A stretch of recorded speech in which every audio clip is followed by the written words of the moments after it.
भीख मांगने वाली औरत की गूंगी बेटी के साथ रात में मेरा बेटा क्या करता था। सच जानकर मेरे होश उड़ गए, क्योंकि मेरा बेटा तो मेरा नाम ललतेश है। मेरी कहानी दुखों से भरी हुई है। भगवान ऐसा किसी के साथ ना करे जैसा मेरे साथ हुआ। मैं एक 40 साल की औरत हूँ। मेरी शादी बहुत ही कम उम्र में हो गई थी। शादी के 8 साल बाद ही मेरे पति इस दुनिया से मुझे छोड़कर चले गए। मेरे पास एक बेटा भी है जिसका नाम सचिन है। जब मैं शादी करके अपने ससुराल आई थी, तब मेरी ससुराल में मेरे पति के अलावा कोई और नहीं था। लेकिन फिर एक दिन मेरे पति मुझे भी अकेला छोड़कर चले गए। मैं तो अपने इस बच्चे के सहारे ही जी रही थी। सचिन मेरा इकलौता बेटा है। मैं अपने बेटे से बहुत प्यार करती हूँ। देखते ही देखते मेरा बेटा जवान हो गया और उसकी शादी की उम्र हो गई। मैंने उसकी शादी के बारे में सोच लिया कि अब उसकी शादी कर दी जाए। वैसे भी मैं अकेली ही थी, सारे घर का बोझ मुझ पर ही था।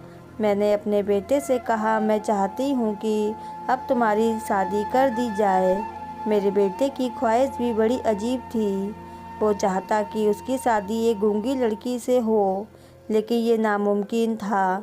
मेरा बेटा देखने में बहुत खूबसूरत, मेहनती और एक सादा मिजाज का लड़का था। मैं तो अपने बेटे की जिद से अब तंग आ चुकी थी। मैं जब भी उससे कहती कि मैं तुम्हारी शादी के लिए लड़की की तलाश कर रही हूँ जो बहुत खूबसूरत है, तो मेरी बात सुनकर मेरा बेटा कहता, मुझे खूबसूरत लड़की नहीं चाहिए, मुझे एक गूंगी लड़की चाहिए। मैं गूंगी लड़की को ही अपनी पत्नी बनाना चाहता हूँ। मुझे लगा शायद मेरा बेटा मुझसे मजाक कर रहा है, इसलिए मैंने उसकी बात पर ज़्यादा ध्यान नहीं दिया। मैंने एक लड़की पसंद कर ली थी, मगर जब मैंने उस लड़की की तस्वीर दिखाई तो वो कहने लगा, माँ क्या ये लड़की गूंगी है? मैं उसकी ये बात सुनकर बहुत हंसी थी और बोली, नहीं बेटा, ये लड़की तो बहुत प्यारी है, इसकी आवाज़ तो बिल्कुल कोयल के जैसी है। तो मेरा बेटा अचानक ही गुस्से में आ गया और गुस्से में बोला, माँ आप मेरा और अपना वक्त ज़ाया मत कीजिए। मैंने जब कह दिया कि मुझे गूंगी लड़की से ही शादी करनी है, तो फिर आप मेरी बात क्यों नहीं मान लेती? अब मैं चौंक गई थी। क्या ये सच है जो मेरा बेटा कह रहा है? मेरे बेटे की यही मर्जी थी कि मैं उसकी शादी एक गूंगी लड़की से करूं।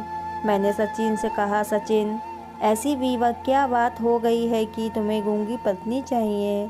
वो कहने लगा, माँ मैं तो शादी ही नहीं करना चाहता हूँ। मुझे औरतों की जुबान के बारे में सब कुछ पता है। वो एक बार बोलना शुरू कर दे उन्हें कोई चुप नहीं करवा सकता। मैं अपनी ज़िंदगी का ये सुकून बर्बाद नहीं करना चाहता हूँ। पहली बात तो मैं शादी ही नहीं करना चाहता, फिर भी आपकी खुशी के लिए शादी करने को तैयार हो गया हूँ, लेकिन मुझे गूंगी पत्नी ही चाहिए। मैं एक अजीब सी परेशानी में घिर गई थी, क्योंकि मैं सचिन को बहुत अच्छी तरीके से जानती थी। वो शुरू से ही बड़ा अच्छा और सादा मिजाज लड़का था, हर वक्त गहरी सोच में डूबने वाला, अपने काम से काम रखने वाला। उसने कभी बेवजह हंसी मजाक भी नहीं किया था, इसलिए अब मुझे उसकी बात पर यकीन आ गया था कि वो ये सब मजाक नहीं कर रहा है। उसकी हर बात पत्थर की लकीर होती थी। मैं बोली, सचिन बेटा, अगर तुम कहो तो मैं तुम्हारे लिए कम बोलने वाली लड़की तलाश कर लूँगी। वो कहने लगा, माँ आखिर गूंगी लड़की से शादी करने में क्या हर्ज है? क्या गूंगी लड़की इंसान नहीं होती? मैं बोली, बेटा ऐसी बात नहीं है, लेकिन तुम जानते हो कि अगर मैंने तुम्हारे लिए गूंगी लड़की ढूंढ ली तो लोग हम दोनों का मजाक उड़ाएंगे। वो कहेंगे, बेटे में न जाने किस चीज़ की कमी थी जो मैंने तुम्हारे लिए गूंगी लड़की ढूंढ ली। वो कहने लगा, माँ मैंने आज तक लोगों की परवाह नहीं की। मुझे लोगों की बातों से कोई फ़र्क नहीं पड़ता। मैं शादी करूँगा तो सिर्फ गूंगी लड़की से ही करूँगा। अब मैंने सचिन की जिद के आगे हार मान ली थी, मगर अब असल मसला ये था कि मैं इसके लिए गूंगी लड़की कहाँ से ढूंढती।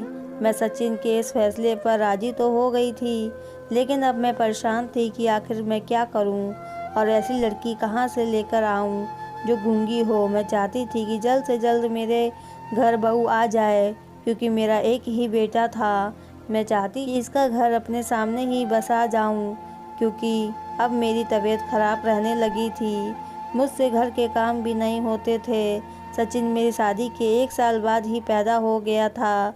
सचिन 7 साल का था जब उसके पिता का देहांत हो गया था। मैं भी जवान थी और खूबसूरत भी। मुझे लोगों ने मशवरा दिया कि मैं दूसरी शादी करके घर बसा लूं, मगर सचिन की वजह से कभी ये कदम नहीं उठाया। वैसे भी अपनी औलाद हर किसी को प्यारी होती है और मुझे भी मेरा बेटा बहुत प्यारा था, मगर मुझे सचिन से इस तरह का प्यार था कि मैंने इसके लिए अपनी खुशियाँ तक कुर्बान कर दी।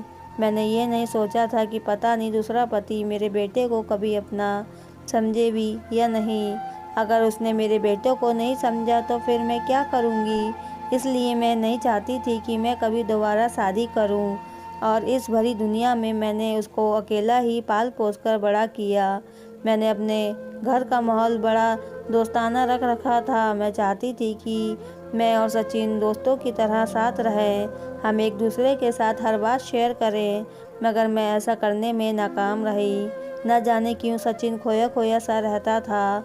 शुरू में तो मैं यही समझती थी कि वो बच्चा है, पिता की कमी को महसूस करता है, जब बड़ा होगा तो खुद ठीक हो जाएगा, मगर यहाँ भी मेरी नाकामयाबी साबित हुई थी।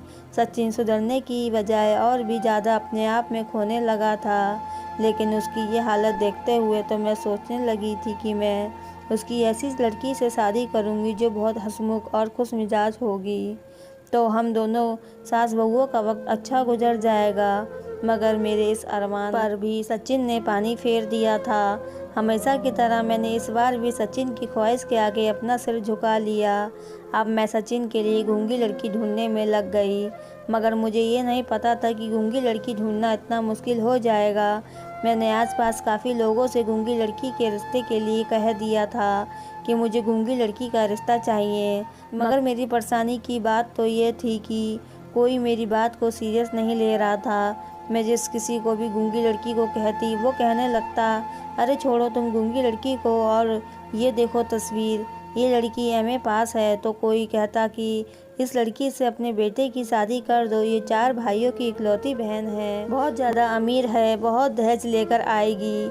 मैं अब परेशान रहने लगी थी, मेरे बस में कुछ भी नहीं था। मैंने बड़ी मुश्किल से घर का काम निपटाया था और फिर थोड़ी देर के लिए अपने पड़ोस की तरफ एक सहेली के घर जाकर बैठ गई थी। इतनी ही देर में उसके दरवाजे पर एक भीख मांगने वाली औरत आई। ये औरत काफ़ी सालों से हमारे मोहल्ले में भीख मांगने आया करती थी। वो मेरे घर में भी आती थी और थोड़ी देर के बाद वो उसके घर के अंदर आ गई और उससे खाना मांगने लगी। वह मुझे देखकर बोली, क्या हुआ दीदी, बड़ी परेशान लग रही हो।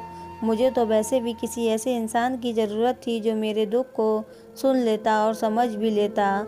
मैंने उससे कहा, क्या बताऊं, बेटे की तरफ से बहुत परेशान रहती हूँ। मैं अपने बेटे की शादी करना चाहती हूँ। मेरे ऊपर अब बुढ़ापा आने लगा है तो मुझसे कोई काम नहीं होता और पूरे दिन अकेले घर में रह रहकर भी मैं बोर हो जाती हूँ। मगर मेरा बेटा तो जिद लगाए बैठा है कि वो शादी करेगा तो सिर्फ गूंगी लड़की से ही करेगा। मुझे तो ये समझ नहीं आती कि उसके लिए अब गूंगी लड़की कहाँ से ढूंढूं। मैंने काफ़ी लोगों से अपने बेटे के रिश्ते के लिए कह रखा है, वो भी मेरी बात को नहीं समझते। वो औरत कहने लगी, दीदी आपसे एक बात कहूँ। मैंने कहा, हाँ कहो। वो बोली, दीदी ये बात पता नहीं ठीक भी है या नहीं, बस आपकी परेशानी को देखते हुए कह रही हूँ। अगर मेरी बात आपको गलत लगे तो मुझे नादान समझकर माफ़ कर देना। मैं बोली, क्या हो गया बताओ, सीधी तरह से क्या कहना चाहती हो। वो बोली, दीदी मेरी एक बेटी है और गूंगी है और कम उम्र की भी है।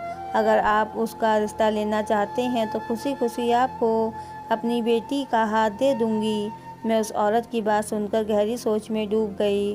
वो मेरे चेहरे को देखकर मेरे सामने हाथ जोड़कर बोली, दीदी गुस्ताखी माफ़ कर देना। इतना कहकर ही वो मेरी बात सुने बगैर ही वहाँ से चली गई। लेकिन मैं सारा दिन उस भीख मांगने वाली औरत की बात को सोचती रही थी। मुझसे तो कोई फैसला नहीं हो पा रहा था, इसलिए मैंने सोचा कि सारी बात सचिन के सामने रख दूंगी। वो जैसा कहेगा वैसा ही कर लूँगी। शाम के वक्त जब सचिन काम से वापस आया तो मैं बोली, सचिन तुमसे एक बात करनी थी। वो कहने लगा, जी माँ बताइए क्या कहना चाहती हैं आप। मैं बोली, तुम्हें गूंगी लड़की चाहिए, मगर इतना बताओ कि वो अमीर हो या गरीब, पढ़ी लिखी हो या अनपढ़। मेरी बात सुनकर सचिन के चेहरे पर मुस्कुराहट आ गई। वह कहने लगा, माँ मुझे गूंगी लड़की चाहिए, बस मेरी यही डिमांड है। और हाँ, अगर वो गरीब घराने से हो तो इससे बढ़कर मेरे लिए और कोई बात नहीं होगी। मैं बोली, सचिन वो हमारे मोहल्ले में जो भीख मांगने वाली औरत आया करती है, मैंने आज उससे कहा था कि मैं अपने बेटे के लिए लड़की ढूंढ रही हूँ, तो उसने मुझसे कहा कि आप मेरी बेटी का रिश्ता ले लो। मैंने उसे कोई जवाब नहीं दिया, तो वो मायूस होकर वापस चली गई थी। दरअसल मैं ये सोचकर परेशान हो गई थी कि मैं अपने इकलौते बेटे की शादी एक भीख मांगने वाली बेटी से कैसे कर दूं। मगर फिर सोचा कि एक बार तुमसे पूछ लेती हूँ, अगर तुम्हें कोई एतराज़ नहीं हो तो मैं उसी की बेटी को अपनी बहू बना लूँगी। मेरी बात सुनकर सचिन झट से बोल पड़ा, माँ आपको उसी वक्त उसके साथ जाना चाहिए था और उस लड़की के हाथ पैसे रख कर आने थे। अब मुझे और कुछ दिन का इंतज़ार करना पड़ेगा। माँ कल वो जैसे ही आए आप फ़ौरन ही उसके साथ लड़की देखने चली जाना। मैंने कहा, सचिन बेटा तुम्हें ये फ़ैसला बहुत ही सोच समझ कर करना है। कभी बाद में मुझसे शिकायत करते रहो कि आपने मेरे लिए कैसी लड़की पसंद कर ली है। बेटा वो एक भीख मांगने वाली औरत की बेटी है। मुझे तो ऐसा लगता है कि उससे ज़्यादा साफ सफाई के बारे में भी नहीं पता होगा। सचिन कहने लगा, आप उसे अपनी बेटी बनाकर रखेंगी तो वो वक्त के साथ साथ सब कुछ सीख जाएगी। मैंने सिर हिला दिया था। सचिन उठकर मुंह धोने चला गया, जबकि मैं सचिन के बारे में सोचने लग गई थी कि ना जाने उसे क्या हुआ है कि वो एक भीख मांगने वाली की बेटी से शादी करने के लिए तैयार हो गया। फिर पूरा दिन गुजर गया और दूसरा दिन निकल आया।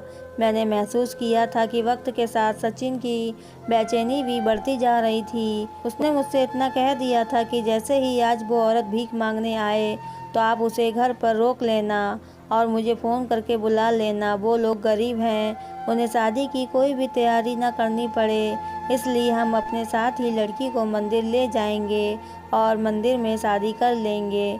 मैंने इस बात पर भी सिर हिला दिया था, लेकिन अब मुझे कुछ गड़बड़ लग रही थी। पहले तो मेरा बेटा शादी के लिए राज़ी नहीं हो रहा था और अब उसने इतनी जल्दी मचा रखी थी कि मुझे कुछ समझ नहीं आ रहा था। अभी तो मैंने लड़की को देखा भी नहीं था, अब उसने इतनी जल्दी मचा दी थी कि मुझे खुद कुछ भी समझ में नहीं आ रहा था कि क्या हो रहा है। फिर मैंने सारा दिन उस औरत के आने का इंतज़ार किया, लेकिन आज वो औरत नहीं आई थी। मैंने पूरा दिन उसके इंतज़ार में गुजार दिया। जब रात को सचिन ऑफिस से वापस आया तो उसने मुझसे पूछा कि माँ क्या आप लड़की को देखकर आई हैं और शादी की बात पक्की करके आ गई। मैंने कहा, बेटा नहीं, आज तो वो औरत आई ही नहीं, क्या पता उसकी तबीयत खराब हो गई हो। ये सुनकर सचिन को बहुत गुस्सा आया और कहने लगा, ठीक है, अब आप कल उसका इंतज़ार कीजिएगा और कल जब वो आ जाए तब उसके साथ चले जाना। ये कहकर सचिन सोने चला गया। अगले ही दिन मैं नाश्ता बनाकर सचिन का इंतज़ार कर रही थी। वो सुबह जल्दी ऑफिस के लिए उठ जाता था, फिर हम दोनों माँ बेटे साथ मिलकर नाश्ता किया करते थे। मैंने काफ़ी देर तक सचिन का इंतज़ार किया। जब वो नहीं आया तो सोचा कि क्या पता आज उसकी आंख ना खुली हो, इसलिए मैं सचिन के कमरे में चली गई थी। मैंने उसे एक दो बार आवाज़ लगा दी थी तो वो उठकर बैठ गया। मैं बोली, बेटा जल्दी से उठो, तुम्हें ऑफिस के लिए देर हो रही है। सचिन कहने लगा, माँ आज मैं ऑफिस नहीं जाऊँगा। मैं उसकी बात सुनकर दंग रह गई थी, क्योंकि सचिन तो कभी भी बेवजह छुट्टी नहीं किया करता था। मैंने सचिन से कहा, क्या बात है बेटा, तबीयत तो ठीक है ना तुम्हारी? वो बोला, जी माँ मैं बिल्कुल ठीक हूँ, बस आज ऐसे ही ऑफिस जाने का दिल नहीं कर रहा था। मैंने सर हिला दिया और कमरे में वापस आ गई। थोड़ी देर के बाद ही पीछे से सचिन भी आ गया। वो कहने लगा, माँ वो औरत कितने बजे तक आती है हमारे मोहल्ले में भीख मांगने? कहीं ऐसा ना हो कि वो आकर भी चले जाए और हमें कुछ पता ना चले। कल भी तो वो आई थी। मैं अब सारी बात समझ गई थी। यही वजह थी जिसके लिए सचिन ने ऑफिस की छुट्टी की थी। मैंने सचिन से कहा जब उसे आना होगा तो वो आ जाएगी। तुम्हें बेवजह इतना परेशान होने की कोई ज़रूरत नहीं है। सच कहूँ तो आज मुझे सचिन पर गुस्सा आने लगा था। उसने नाश्ता किया और चुपचाप घर से निकल गया। मैं तो घसीट घसीट कर काम करने लगी थी। यूं ही दोपहर से शाम होने को आ गई थी, मगर सचिन अभी तक घर वापस नहीं आया था। मुझे उसकी बहुत ही फिक्र हो रही थी। मैं बैठे बैठे अपने बेटे के लिए प्रार्थना कर रही थी। अचानक घर का दरवाज़ा खुला और सचिन की चहकती हुई आवाज़ मेरे कानों से टकरा गई थी। सचिन ने कहा, माँ आप कहाँ हैं? देखिए मैं अपने साथ किसको लेकर आया हूँ। मैंने पीछे मुड़कर देखा, सचिन के साथ उस गूंगी लड़की की माँ खड़ी थी। मैं बोली, सचिन तुम सुबह से कहाँ गायब थे? वो कहने लगा, माँ मैं तो बस इनके इंतज़ार में गली में खड़ा था, लेकिन अभी ये आ गई हैं तो मैं इसलिए इनको जल्दी से घर ले आया। माँ आप तो अपने सारे काम से ही फ्री हो गई होगी ना? अगर आप बिजी हैं तब भी अपने सारे काम छोड़ दीजिए। अब हम इनके साथ इनके घर चलते हैं। आज का दिन बहुत ही शुभ है। शादी आज की आज हो जाएगी। मैंने पंडित जी से भी बात कर ली थी। उन्होंने कहा आज का दिन बहुत शुभ है। मैं अपने बेटे की शक्ल देखती रह गई। मुझे कुछ भी समझ में नहीं आ रहा था कि मैं क्या करूं। सचिन आगे बढ़ा और उसने मेरा हाथ पकड़ा। मेरा हाथ पकड़कर खींचते हुए वो मुझे उठाने लगा। मैंने उससे इशारा किया कि वो पहले मेरे साथ मेरे कमरे में चले।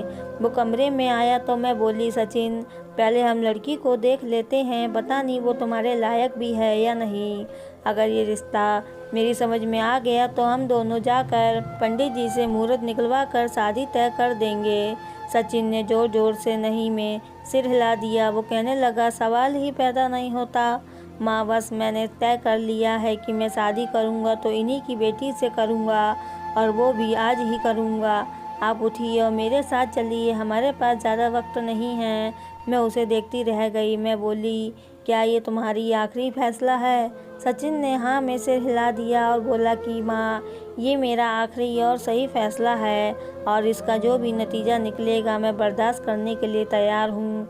आप टेंशन मत लीजिए, मैं आपको किसी भी चीज़ के लिए इल्ज़ाम नहीं ठहराऊँगा। मैं अब अपने बेटे के आगे बेबस हो चुकी थी, इसलिए कमरे से बाहर निकल कर आ गई। बाहर देखा तो वो औरत भी बैठी हुई थी जो मेरे घर का जायज़ा ले रही थी। खैर हम उस औरत के घर उसके साथ गाड़ी में बैठकर चले गए। रास्ता तो बहुत लंबा था, जहाँ पर गंदगी के ढेर पड़े थे। मैं खुद को कोसने लगी थी कि मैंने सचिन को इस रिश्ते के लिए क्यों बता दिया। कितना लंबा सफ़र है ये। सफ़र तय करने के बाद हम ऐसी जगह पहुँचे थे जहाँ बहुत सारी झुग्गियाँ लगी हुई थी। वहीं रास्ते में हमें एक झुग्गी मिली। वो झुग्गी बच्चों से भरी पड़ी थी। फिर उस औरत ने अपनी बेटी को आवाज़ दी थी। वो कहने लगी, मंजू कहाँ हो, इधर आओ। थोड़ी देर बाद वो कम उम्र की लड़की हमारे सामने आ गई। वो लड़की इतनी खूबसूरत थी कि उसको देखकर लगा कि जैसे कोई परी है। वो औरत कहने लगी, दीदी ये मेरी बेटी मंजू है, ये गूंगी है। मैंने मंजू को देखा तो मन किया कि उसको फ़ौरन ही अपनी बहू बनाकर साथ ले जाऊं। मैं उस औरत से बोली, मुझे तुम्हारी बेटी बहुत पसंद आई। फिर मैंने सचिन से आंखों ही आंखों में इशारा करते हुए कहा कि लड़की ठीक है। सचिन ने भी हाँ कर दी। फिर यूँ हुआ कि हम सब लोग पास के ही मंदिर में गए और वहाँ जाकर उन दोनों ने शादी की। खुशी की वजह से सचिन ने वहाँ भी गरीबों को मिठाइयाँ बांटी, और बड़ी ही सादगी से मैं अपने बेटे की दुल्हन को घर लेकर आ गई। मंजू एक बहुत ही प्यारी और खूबसूरत लड़की थी, मगर उसके कपड़े पहनने का अंदाज़ बहुत ही गंदा था। यूँ कहूँ कि वो हमारे घर आने के लायक ही नहीं थी। मैंने उसके लिए सचिन से कुछ रेडीमेड कपड़े मंगवाए और एक लाल रंग का लहंगा भी मंगवाया था, और फिर उससे कहा कि तुम अच्छी तरह से नहा लो और अपने बालों को 2-3 बार शैम्पू से धो लो, ताकि उसमें से सारी गंदगी निकल जाए और तुम्हारे बालों में थोड़ी चमक भी आ जाए। उसने सिर को हिला दिया और नहाने चली गई। वो आधे घंटे बाद जब बाथरूम से निकली तो वो बिल्कुल पहचान में नहीं आ रही थी। वो इस कदर खूबसूरत लग रही थी कि मैं तो उसको देखते ही रह गई। मैं मुस्कुराकर उससे बोली, बेटा हमारे घर में साफ़ सफाई का बहुत ख्याल रखा जाता है। तुम्हारे पति को भी साफ़ सफाई बहुत पसंद है, इसलिए तुम हमेशा साफ सुथरी रहना। उसने फिर से हाँ में सिर हिला दिया। मैं सोचने लगी थी कि काश ये बातें करती होती तो मुझे कितना अच्छा महसूस होता। खैर मैं मंजू को सचिन के कमरे में छोड़कर आ गई थी और मेरे दिमाग से मानो बोझ ही उतर गया था। मेरा बेटा शादी कर चुका था और वो भी उस लड़की से जिसकी उसे तमन्ना थी। ये बात मुझे अंदर ही अंदर से बहुत हल्का महसूस करवा रही थी। अगर अब मुझे मौत भी आ जाती तब भी मुझे ज़्यादा परेशानी नहीं होती, क्योंकि अब मैंने अपना फ़र्ज़ अदा कर दिया। मैं अपने बिस्तर पर जाकर लेट गई थी तो मेरी आंखों के सामने आज का सारा मंजर घूम रहा था। मैं सोच रही थी ना जाने सचिन ने ऐसा क्यों कहा था। एक तरफ तो वो शादी पर राजी नहीं था और दूसरी अब उसकी हथेली पर सरसों जमा ली थी कि मुझे ऐसी ही लड़की से शादी करनी है। इस लड़के की बात तो मुझे कुछ समझ नहीं आती थी कि क्या करना चाहता है और क्या कर रहा है। खैर मैंने सर झटक दिया और सोने के लिए लेट गई। सुबह मैंने अपनी बहू और बेटे के लिए नाश्ता बनाया और उनके कमरे में देकर आ गई थी।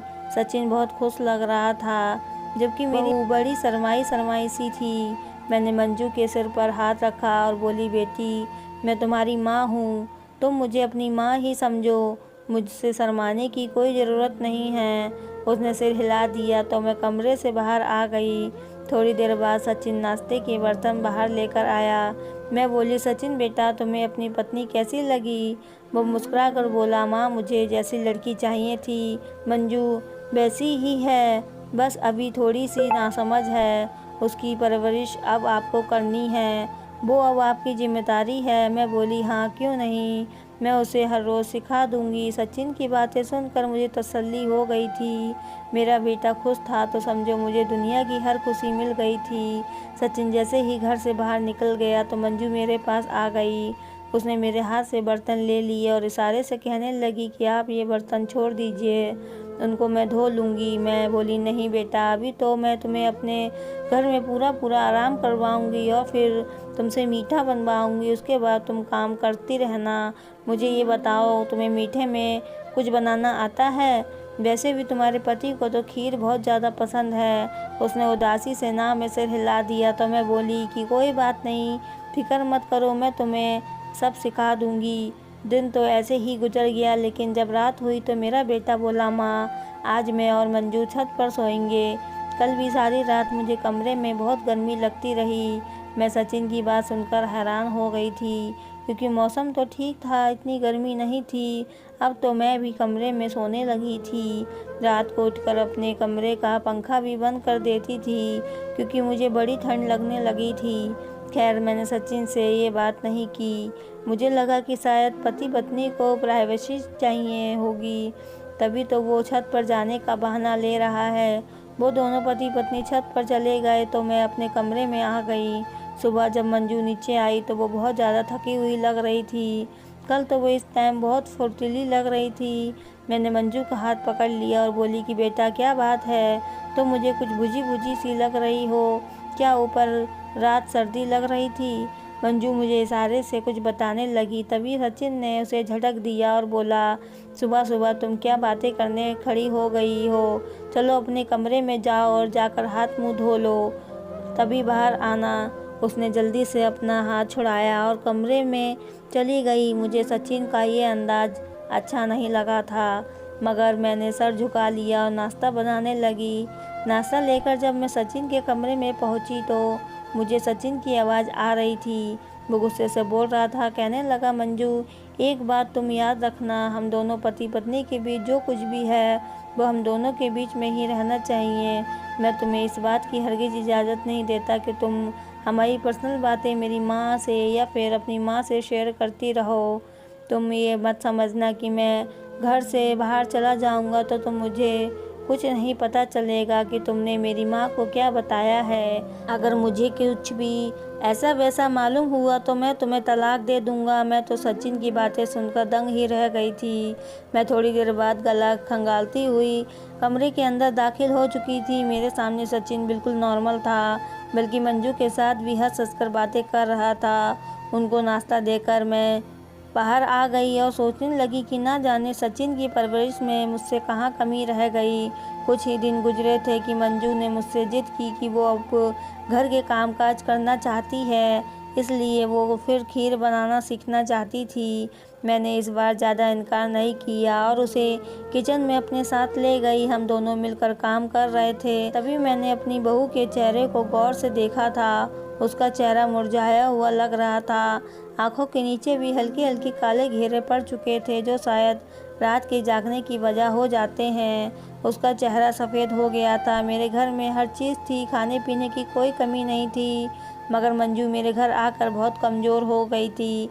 इससे तो अच्छी सेहत उसकी झुग्गी झोपड़ियों में ही थी, जहाँ उसकी माँ मांग मांग कर लाती थी, मगर अपने बच्चों का पेट भर देती थी। आज सचिन भी ऑफिस गया हुआ था, इसलिए मैंने सोचा तफलीसी और तौर पर मंजू से पूछती हूँ कि उसे इस घर में किस चीज़ की कमी है, वो क्यों परेशान रहती है। मैं बोली, बेटा, खाना पेट भर कर नहीं खाती क्या तुम? ऐसा लगता है शायद मेरे हाथ का खाना तुम्हें पसंद नहीं आता। उसने जल्दी से ना में सिर हिलाया और मुझसे इशारों से बताने लगी कि मैं पेट भरकर खाना खाती हूँ, आप मज़े मज़े की डिशेस बनाती हैं। मैं बोली, फिर तुम इस कदर कमज़ोर क्यों हो रही हो? तुम्हारी माँ अब मुझसे पूछेगी कि मेरी बेटी इतनी कमज़ोर क्यों हो गई है, तो मैं उनको क्या जवाब दूंगी? मंजू की आंखों में एकदम से आंसू आ गए थे। उसने मुझे इशारे से बताया कि मुझे सचिन से बहुत डर लगता है। उसकी बात सुनकर मैं बहुत ज़्यादा परेशान हो गई थी। मैं बोली, क्यों सचिन, सिर्फ क्यों डर लगता है तुम्हें? उसने तुमसे कुछ कहा क्या? मंजू एकदम से फूट फूट कर रोने लगी और मेरे सीने से लग गई थी। उस बच्ची की हालत मुझसे देखी नहीं जा रही थी। मैं बोली, क्या बात है मंजू, मुझे खुल कर बताओ, मैं सचिन के कान खींच लूँगी।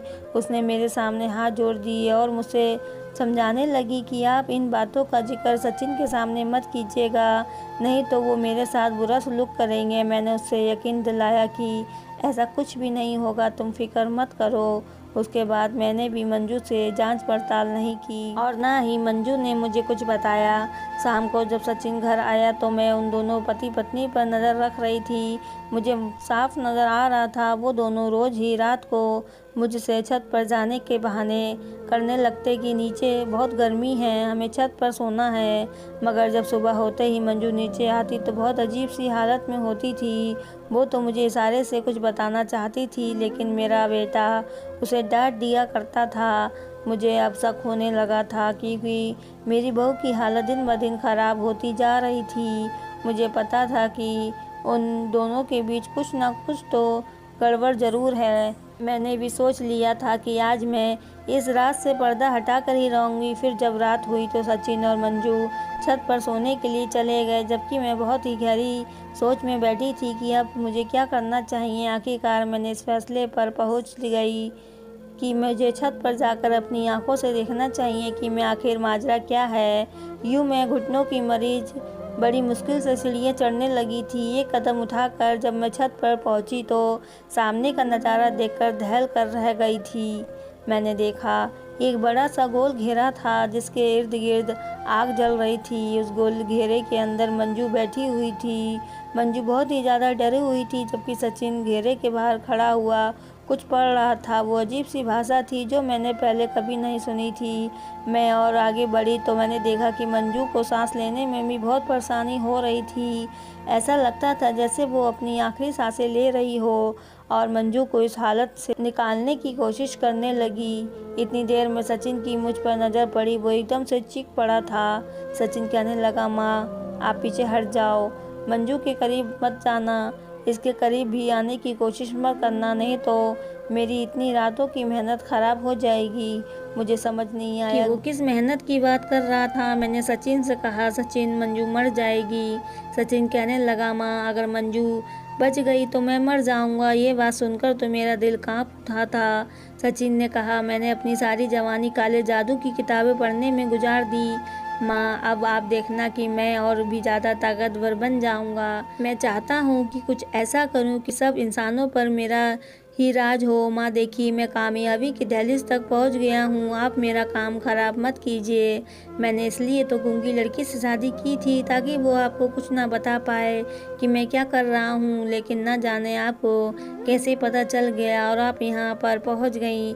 मैं हक्का बक्का खड़ी हुई सचिन की बातें सुन रही थी। मेरे सामने मंजू आखिरी सांसें ले रही थी। मैं बहुत ज़्यादा डरी हुई थी। मैंने हल्की आवाज़ में सचिन से कहा, बेटा मंजू मर जाएगी। तो वो कहने लगा, माँ आपको अपने बेटे की फिक्र है या इस गूंगी लड़की की? अगर मंजू मर गई तो आपका बेटा और भी ज़्यादा ताकतवर हो जाएगा, लेकिन अगर आपने इसको बचाने की कोशिश की तो मैं मर जाऊंगा। वो ताकतें जो मैंने इतने सालों से जमा कर रखी हैं वह मुझे अंदर ही अंदर ख़त्म कर देंगी। मैं अब सब कुछ समझ गई थी। मुझे मंजू और सचिन में से किसी एक को चुनना था। ये वक्त मेरे लिए बहुत कड़ा वक्त था। मैं अगर मंजू को नहीं बचाऊंगी तो वो मर जाएगी। वो बेगुनाह थी, मासूम थी, उसका इन सब में कोई कसूर नहीं था। अब मुझे हक का फैसला करना था। इस वक्त मुझ में इतना हौसला कैसे आ गया कि मैंने अपनी कोख उजाड़ने का फैसला कर लिया था। मैंने सचिन की बात नहीं सुनी और भागती हुई उस गोल घेरे के पास चली गई और फौरन ही मंजू को इस घेरे से बाहर निकाल लिया था। मंजू जमीन पर लेटकर बहुत तड़प रही थी, जबकि सचिन ने अपने हाथों से अपने गले को बहुत मजबूती से पकड़ रखा था। कोई था जो उसका गला दबा रहा था। मैंने मंजू को संभाला। इससे पहले मैं सचिन के लिए कुछ कर पाती, सचिन मर गया और ज़मीन पर गिर पड़ा था। उस एक लम्हे में मुझ पर क्या क़यामत बीत गई थी। मेरा जवान बेटा जिसकी मौत मेरी आंखों के सामने हुई थी, वो मेरे बुढ़ापे का सहारा था जो अब मर चुका था। मंजू बच गई थी। मैं फूट फूट कर रोने लगी थी। मैंने सारे सबूत मौके से ही मिटा दिए थे। मैं अपने बेटे को बेइज्जत करके इस दुनिया से विदा नहीं करना चाहती थी। मैंने सबको यही बताया थी कि मेरा हार्ट अटैक की वजह से मरा है। लोग उसकी जवान मौत पर ही बहुत ही गमज़दा थे। मैंने अपने बेटे की आत्मा को शांति देने के लिए घर में एक हवन भी रखवाया था। मंजू दिन रात रोती रहती थी और सचिन की आत्मा को शांति देने के लिए दुआएं करती थी। मैंने मंजू को इजाज़त दे दी थी कि वो चाहे अपनी ज़िंदगी गुजार सकती है। मैंने मंजू से कहा कि अगर उसे कोई अच्छा रिश्ता मिल जाए तो वो शादी कर सकती है, मगर फ़िलहाल वो मेरे साथ ही रहना चाहती थी। मैं हर लम्हा यही सोचकर उदास होती थी कि ना जाने मेरे बेटे को ऊपर जाकर माफ़ी मिलेगी या नहीं। मैंने आज आप सबके साथ अपना गम बांट लिया है। आप मेरे बेटे के लिए प्रार्थना कीजिएगा। मेरे बेटे ने जो गलती की थी वो बहुत बड़ी थी, लेकिन उसकी सज़ा शायद उसको मौत के रूप में मिली। अब मंजू और मैं एक ही घर में एक साथ रहते हैं। मंजू मेरा बहुत ख्याल रखती है, लेकिन मुझे अपने बेटे की याद आज भी सताती है। दोस्तों, अगर आपको ये कहानी अच्छी लगी हो तो चैनल को सब्सक्राइब, वीडियो को लाइक करना ना भूलें। पूरी कहानी सुनने के लिए आपका बहुत बहुत धन्यवाद।